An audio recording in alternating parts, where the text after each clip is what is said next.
News Nagpur citizen से Shujaat Qureshi, cameraman Khalid Qureshi के साथ हम इस वक्त अभी कामठी शहर में मौजूद है। कामठी शहर में आज फिर एक आत्महत्या का मामला सामने आया, जो कि सरकार के देखते हुए सरकार ने जो कानून और तानाशाही वाली हुकूमत जो लगा रखी है, तानाशाही जैसी हुकूमत जो के तरीके से जो यहाँ पर हुकूमत कर रहे हैं, उसमें हज़ारों से किसान तो जो आत्महत्या कर ही रहते, साथ ही साथ अभी कई बिजनेसमैन, कई व्यापारी, हर कोई परेशान है। और साथ अभी जो आज जो घटना का मामला सामने आया है वो एक कुरैशी बिरादरी का मामला है। कुरैशी जो है, एक जलील अहमद कुरैशी जो एक भैंस के व्यापारी थे, जिनका कारोबारी मसी का था, वो बहुत बड़े व्यापारी थे, जिनके पास लाइसेंस वगैरह सब था। महाराष्ट्र की जो सरकार है, इसने जो गाय बैल पर जो बैन लगा दिया है वो ठीक है, इन लोग एक्सेप्ट करने को तैयार है इस बात को, लेकिन जो बफेलो है, जो भैंस है, वो लीगल है, वो गवर्नमेंट के तरफ से वो लीगल है। और ये लीगल जब काम करना चाह रहे हैं इन लोग, तो यहाँ के जो पुलिस वाले हैं, इनको इतना ज़्यादा पैसे का मुंह लगा है कि हर बार वो सफ़ेद माल की गाड़ी रोकते रोकते काले माल की, काला माल मतलब भैंसों की भी गाड़ी रोक रहे हैं, और उसको भी मतलब गौरक्षण भेजा जा रहा है। ये सरासर पूरी तरीके से गलत है, क्योंकि जब गवर्नमेंट ने ये कह चुका है कि भैंस काटना लीगल है, भैंस को आप काट सकते हैं, भैंस को ले जा सकते हैं, फिर ये पुलिस वाले ज़्यादती क्यों कर रहे हैं? आखिर इसकी क्या वजह है? ज़्यादा से ज़्यादा मोटी से मोटी रकम का ये पुलिस वाले हमेशा मुंह फाड़ते हैं, और अगर से पैसे नहीं दिए तो ये सीधा इस पर कार्रवाई दिखाते हैं। ये बहुत बड़ा अन्याय हो रहा है कुरैश बिरादरी के साथ। आज इसी को चलते हुए मजबूर होकर एक जलील अहमद कुरैशी ने, जो अपने आप को फांसी पर लटका लिया, जिन्होंने आत्महत्या कर ली।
न्यूज़ वाले ने ना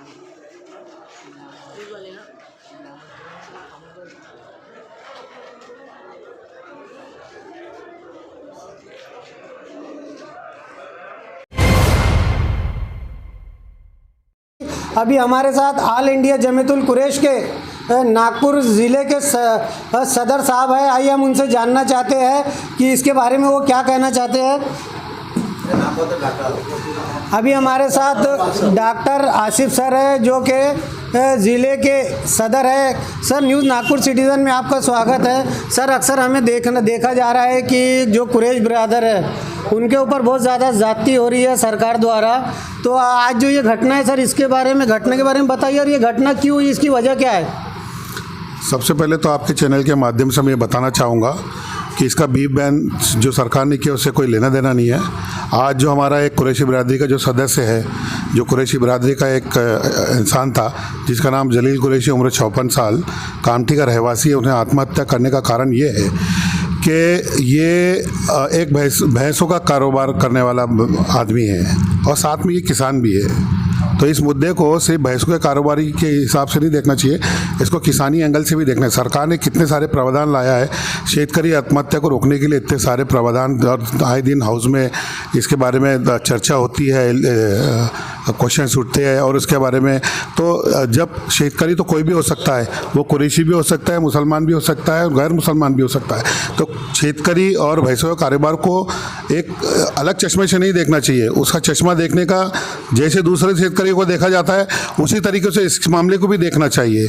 और उसका एक ही कारण ये है कि इसका गैर कानूनी धंधे से कोई रिलेशन नहीं है। कानून का प्रावधान है कि आप भैंसों का कारोबार जो है लीगल तरीके से कर सकते हैं।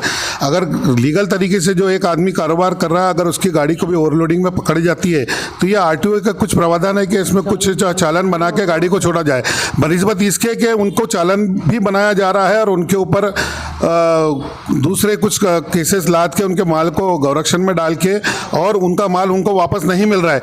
इसीलिए दिन पर दिन जो कुरैश बिरादरी के जो लोग हैं, जो और भी जो लोग हैं, मैं इस व्यवसाय से जो जुड़े हुए जो भैंसों का कारोबार करते हैं, तो वो आए दिन पर दिन वो क्या हुआ, फाइनेंशियल बर्डन में जाते जा रहे हैं। और एक वक्त ऐसा आता है कि कोई फाइनेंशियल बर्डन को सहन करता है, कोई नहीं सहन करता है। जिस तरीके से शेतकरियों की आत्महत्या का नंबर बढ़ता जाता है, आने वाले दिनों में शायद हो सकता है कि भैंसों के कारोबार करने वालों की भी आत्महत्या का नंबर बढ़े। मेरी एक सरकार से ये रिक्वेस्ट है कि अभी शीत सत्र चालू है, तो इसको किसी न किसी माध्यम से ये सवाल भी उठाया जाए और उस पर उचित कार्रवाई की जाए। नहीं तो अगर नागपुर नहीं तो ये शेतकरी के साथ साथ ये जो मवेशी का धंधा, जो काला जो जिसको बोलते हैं भैंसों का धंधा करने वालों के आने वाले दिनों में शायद हो सकता है और भी ऐसे केसेस देखने मिले। मेरी सरकार से यही विनती है कि इसको अगर ये स्टार्टिंग में अगर हम लोग इसके ऊपर कोई उचित कार्रवाई करें तो शायद हम बड़ी घटना से रोक सकते हैं। धन्यवाद। सर, आपकी जो ये ऑल इंडिया जमीयतुल कुरैश जो है सर, इसके हिसाब से तो आपने जैसा अभी असेंबली नागपुर शहर में आई हुई है, तो आप डेपुटेशन लेके वहाँ पर पहुँचे नहीं पहुँचे, अपने मोर्चे को, अपने मुद्दे को लेके आपको जाना चाहिए। और आज की जो घटना है, इस घटना को लेकर अगर से आप वहाँ जाते हैं तो अभी फ़िलहाल वहाँ सीएम साहब वगैरह सभी है, तो आपकी कुछ सुनवाई हो सकती है वहाँ पर। बेशक हम प्लान कर रहे हैं। हम सबसे पहले तो एक अपना डेपुटेशन यहाँ के लोकल थाने में देने वाले हैं कि ये घटना हुई है और इसका कारण ये है।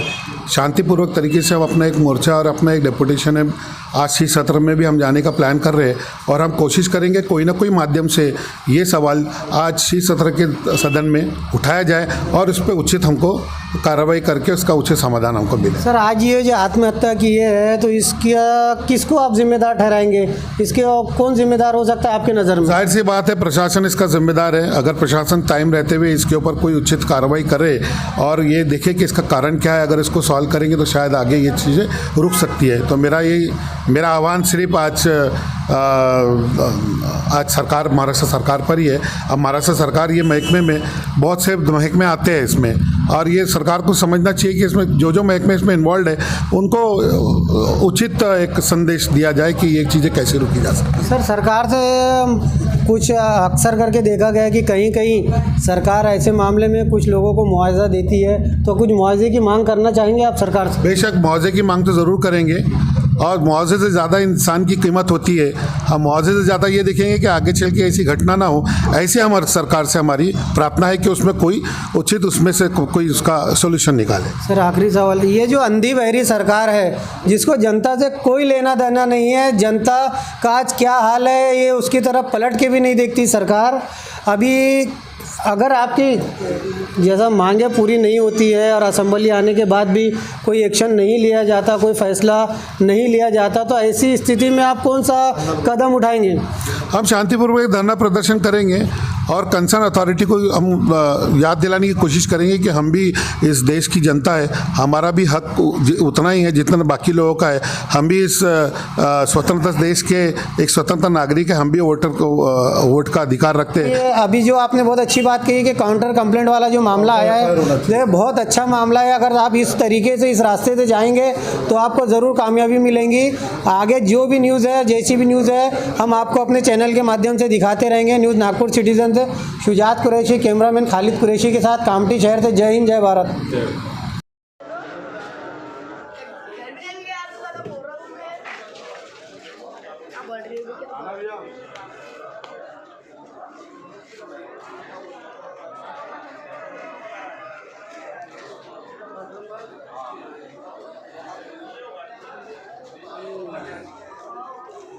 न्यूज़ वाले ने